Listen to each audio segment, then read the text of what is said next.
Welcome बच्चों, हम solve कर रहे हैं विज्ञान भारती सेकेंड कक्षा 7। ये बच्चों हमारी न्यू सेशन की बुक है 2024 एंड 25।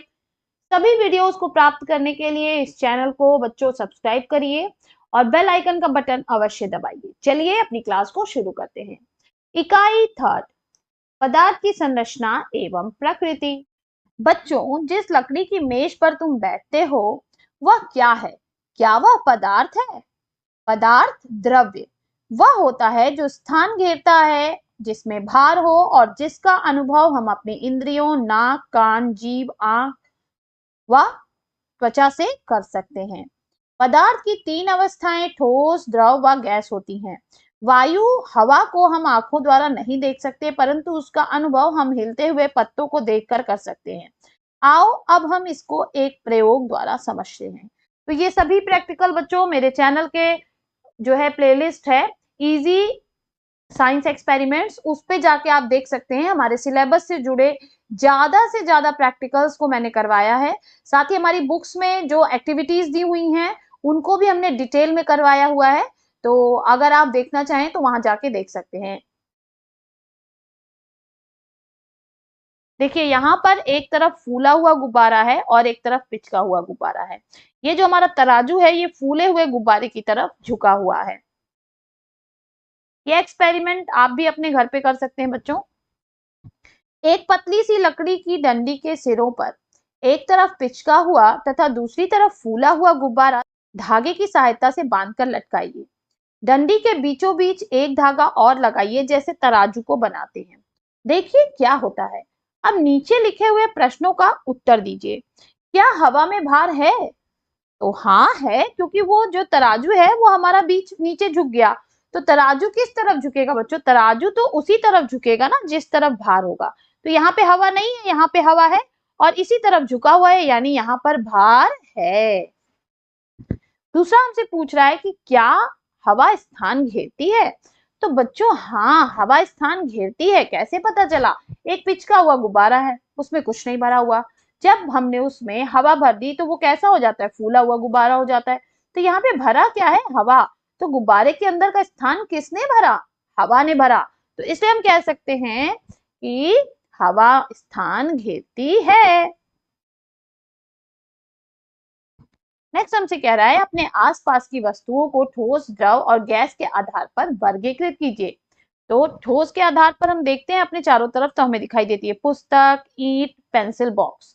द्रव, दूध, तेल, पानी। गैस, धुआं, भाप और हाइड्रोजन। अब हाइड्रोजन तो हम देखते नहीं है लेकिन हमने सुन रखा है। सामान्यतः पदार्थ की तीन अवस्थाएं होती हैं, ठोस, द्रव तथा गैस। इन तीनों अवस्थाओं में इनके अणुओं के मध्य एक आकर्षण बल कार्य करता है जिसे अंतरा आणविक बल कहते हैं। यह बल ठोस में सबसे अधिक, द्रव में उससे कम और गैस के अणुओं में सबसे कम होता है। तो बच्चों जैसे कि कोई भी पदार्थ जब अणु से बने होते हैं, जैसे ये अणु है, ठीक है, तो ठोस के अणु एकदम टाइटली इस तरह से पैक्ड होते हैं। तो इनके बीच में जो अंतरा आणविक स्थान है वो लगभग नगण्य के बराबर होता है। जबकि द्रव के अणु इस तरह होते हैं, तो इनके बीच में काफी स्थान होता है। और गैस के अणु तो इतने दूर दूर होते हैं कि उनके जो बीच का स्थान है उसको हम नगण्य मान के चलते हैं। अब हम इसका एक एक्सपेरिमेंट करेंगे। इस एक्सपेरिमेंट का भी वीडियो बच्चों चैनल पर अवेलेबल है, तो आप जाकर वहां पे देख सकते हैं। मैं कोशिश करूंगी कि यहाँ आई बटन में लिंक लगा दूं प्लेलिस्ट की, तो आप यहाँ से जो है डायरेक्ट जाकर सारे एक्सपेरिमेंट्स के वीडियोस देख सकते हैं। आओ करके सीखें। आवश्यक सामग्री: कांच, प्लास्टिक या पारदर्शी कटोरी, गिलास, भगोना, पत्थर, पानी तथा धूप बत्ती। इतनी चीजें आप इकट्ठा कर लीजिए अपने क्लास में। उसके बाद देखिए जिस तरह से दिखाया है, सबसे पहले आप छोटी कटोरी में पत्थर को रखिए, फिर गिलास में पत्थर को रखिए और उसके बाद से बड़ी कटोरी में रखिए। चित्र एक के अनुसार एक छोटे पत्थर के टुकड़े को कटोरी, गिलास तथा कटोरे में बारी बारी रखना है।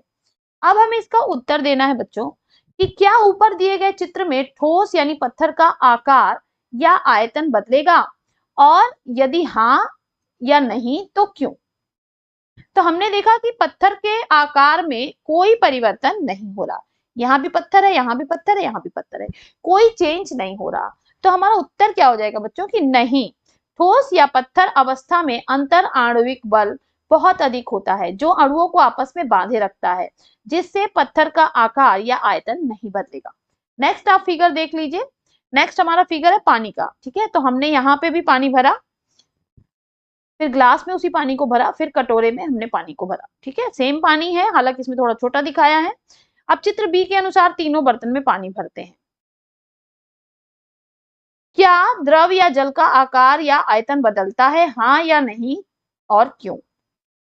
तो द्रव यानी जल में अंतर आणविक स्थान ठोस की अपेक्षा, अब यहाँ पर आप लिख सकते थे ठोस की अपेक्षा अधिक, लेकिन हमने यहाँ पे लिखा अधिक होने के कारण आकर्षण बल ठोस की तुलना में कम होता है, जिससे जल के अणु अपनी सीमा में रहते हुए गति कर सकते हैं, जिससे जल की आकृति बदलेगी परंतु आयतन नहीं बदलेगा।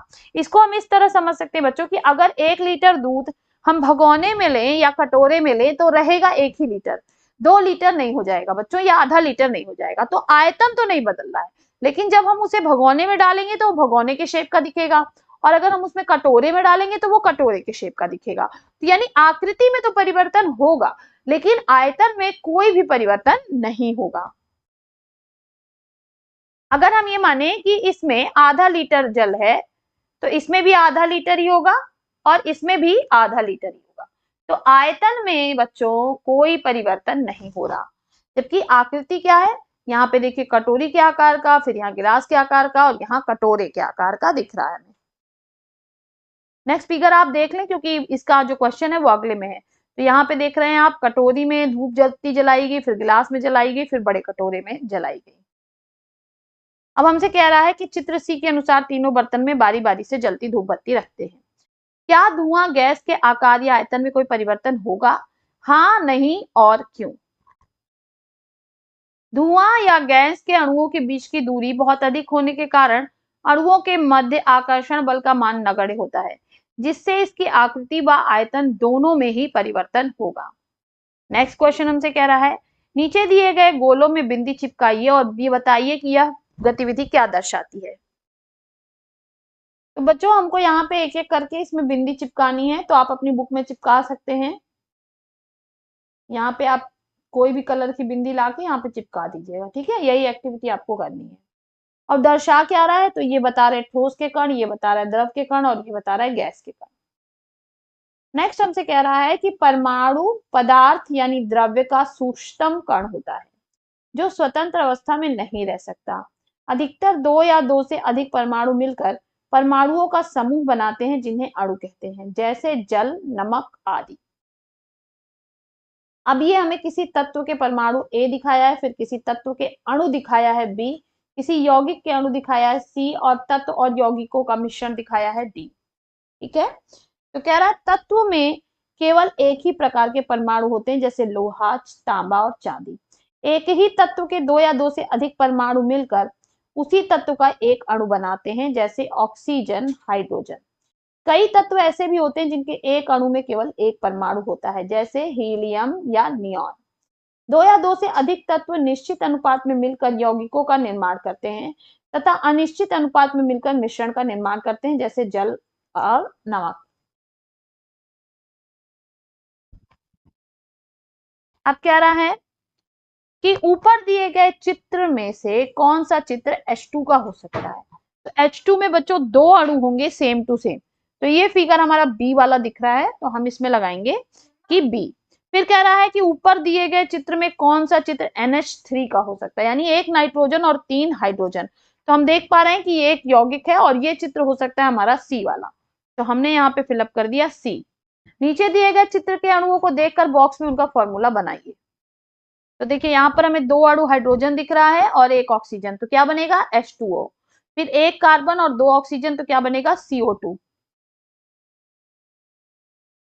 फिर 1 नाइट्रोजन, 3 ऑक्सीजन और 1 हाइड्रोजन, तो NO2OH बनेगा बच्चों। क्या बनेगा NO2OH। नेक्स्ट कह रहा है रासायनिक सूत्रों को पूर्ण कीजिए। जो रासायनिक सूत्र हमें दिए हैं उन्हें पूरा करना है।